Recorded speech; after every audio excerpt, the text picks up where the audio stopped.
مولا میرے آقا تیرے قربان گیا، اور آہ وہ آنکھ کے ناکام تمنا ہی رہی، آہ وہ آنکھ کے ناکام تمنا ہی رہی، ہائے وہ دل جو تیرے در سے پر ارمان گیا، اور دل ہے وہ دل جو تیری یاد سے معمور رہا، دل ہے وہ دل جو تیری یاد سے معمور رہا، سر ہے وہ سر جو تیرے قدموں پہ قربان گیا، اور انہیں جانا انہیں مانا نہ رکھا غیر سے کام، انہیں جانا انہیں مانا نہ رکھا غیر سے کام، للہ الحمد میں دنیا سے مسلمان گیا، للہ الحمد میں دنیا سے مسلمان گیا۔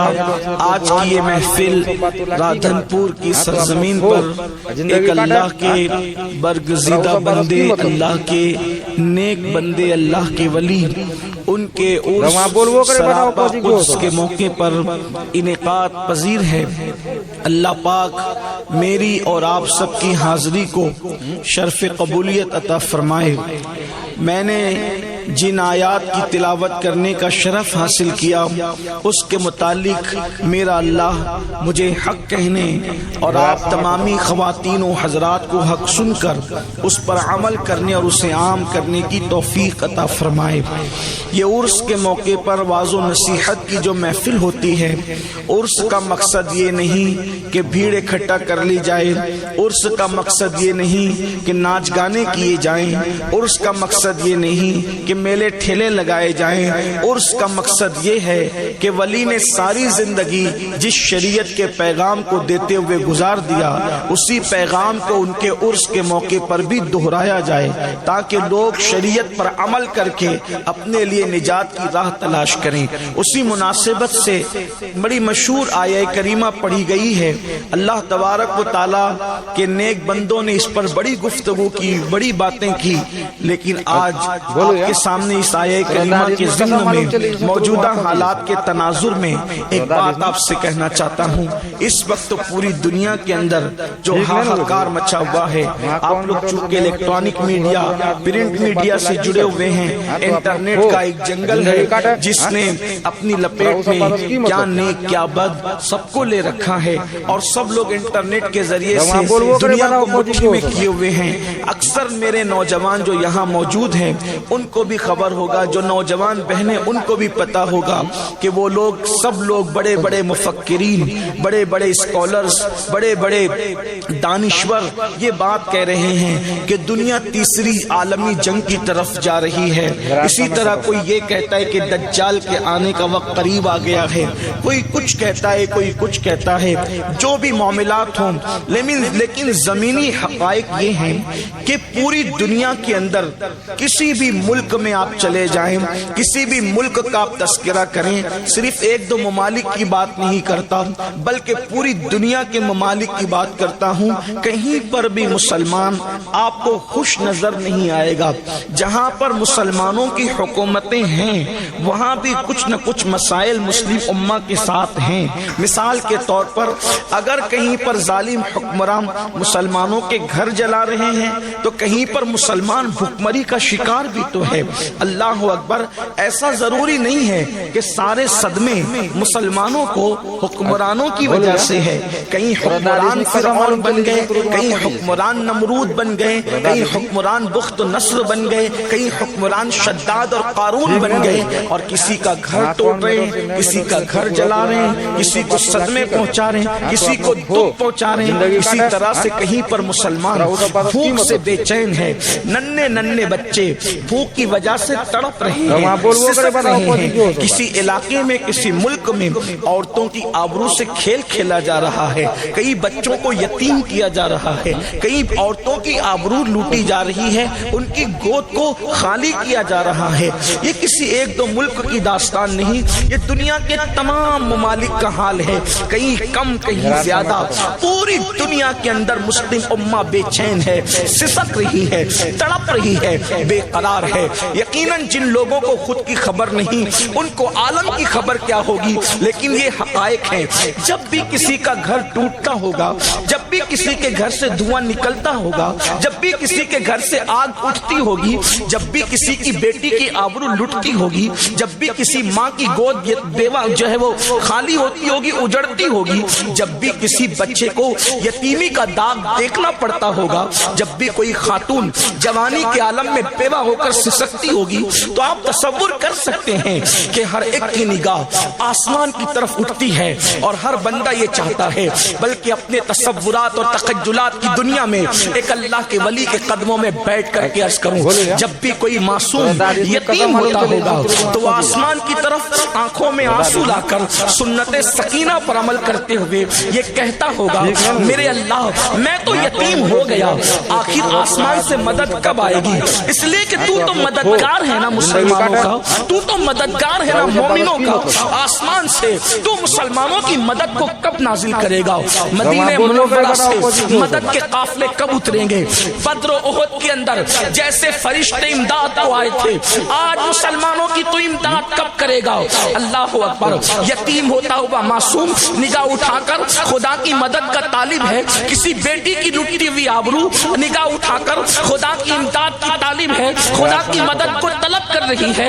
جب کسی کا جنازہ زمین پر بے گور و کفن تڑپتا ہوگا، ارض فلسطین پر جب کسی کی جوانی خاک و خون میں لٹتی ہوگی، تو یقیناً کوئی ماں اپنی باہوں کو پھیلا کر کے کیا قدرت سے یہ نہ کہتی ہوگی، مولا تو مدد کب کرے گا؟ ہماری مدد، ہمارے لیے مدد نازل فرما۔ گویا کہ بھوکے اللہ سے مدد طلب کر رہے ہیں، جو لٹتی ہوئی آبرو خدا سے مدد طلب کر رہی ہے، اٹھتے ہوئے جنازے خدا سے مدد طلب کر رہے ہیں، یتیم ہوتے ہوئے بچے خدا سے مدد طلب کر رہے ہیں، بیوہ ہونے والی جوان خدا کی مدد طلب کر رہی ہے۔ جب تک اللہ کی مدد نہیں آتی اس وقت تک کائنات میں انقلاب نہیں آ سکتا۔ اللہ اکبر۔ اسی طرح لوگ لٹتے رہیں گے، اسی طرح لوگ پٹتے رہیں گے، اسی طرح لوگ بھوکے رہیں گے، اسی طرح لوگ سسکتے رہیں گے، اسی طرح لوگ تڑپتے رہیں گے۔ مدد کیوں نہیں آتی؟ اللہ نے تو ابراہیم خلیل کی مدد کی تھی۔ یہ واقعہ مسلمان کے بچے کو یاد ہے، اللہ نے ابراہیم کی مدد کی تھی۔ کس طرح سے؟ اللہ اکبر۔ جب وقت کا بادشاہ نمرود بن گیا اور اس نے ابراہیم پہ ظلم کیا، تو نار نمرود ابراہیم کے لیے گلزار ہو گئی تھی علیہ السلام۔ بولو آسمان سے مدد آئی تھی کہ نہیں آئی تھی؟ ہمیں ہمارے بچے کو یہ واقعہ یاد ہے، ہر کتاب کے اندر یہ بات لکھی ہوئی ہے۔ اللہ اکبر۔ ایوب علیہ السلام کے جسم میں آبلے پڑ گئے تھے، آسمان سے مدد آئی تھی کہ نہیں آئی تھی؟ پھر حضرت ایوب کو خدا نے نئی جوانی عطا کی تھی، نئی صحت عطا کی تھی، نئی طاقت عطا کی تھی، نئی قوت عطا کی تھی۔ یونس کو مچھلی کے پیٹ سے نکالنے کے لیے اللہ کی مدد آئی تھی کہ نہیں آئی تھی؟ حضرت موسیٰ کے لیے اور ان کی قوم کے لیے دریا میں رستے بنے تھے کہ نہیں بنے تھے؟ یہ سارے واقعات ہیں۔ یوسف علیہ السلام کو مصر کے قید خانے سے نکال کر مصر کا تاجدار اور بادشاہ بنایا گیا تھا کہ نہیں بنایا گیا تھا؟ یہ ساری چیزیں مسلمان کے بچے کو پتا ہے۔ ان واقعات کا انکار نہیں کیا جا سکتا، کیونکہ یہ واقعات کہ جو ہے وہ ان واقعات کا جو سرچشمہ ہے وہ قرآن مقدس ہے۔ اب انسان سوچتا ہے ہماری نئی نسل متزلزل ہے، یوسف کے لیے مدد آئی تھی، کہیں معاذ اللہ یہ صرف قصہ تو نہیں، یہ قصہ نہیں، یہ حقیقت ہے۔ ابراہیم کے لیے مدد آئی تھی، کیا یہ صرف قصہ؟ یہ حقیقت ہے، واللہ حقیقت ہے۔ اپنے قدموں کو متزلزل نہیں کرنا۔ پھر آج کیوں مدد نہیں آتی؟ امداد کے قافلے کیوں نہیں اترتے؟ 313 میدان میں ایک طرف تھے، 1000 کے مقابلے میں ڈٹے تھے، ہزاروں فرشتے آئے تھے کہ نہیں آئے تھے، اور 313 1000 پر غالب آ گئے تھے۔ یا اللہ آج بھی تو وہی ہے نا جو بدر میں تو تھا، آج بھی وہی ہے۔ تو گھٹنے بڑھنے سے پاک ہے، تیری شان ہے لا ضد لہ ولا مد لہ ولا مثل لہ ولا مثال۔ تو وہی تو ہے نا جو پتھروں کے اندر پھول پیدا کرتا ہے، تو وہی تو ہے نا کہ پہلے دن کا پہلی تاریخ کو چاند ہلال کی نظر میں چاند ہلال کی شکل میں نظر آتا ہے، اور 14ویں تاریخ کو وہی ننا سا ہلال ناخون کی طرح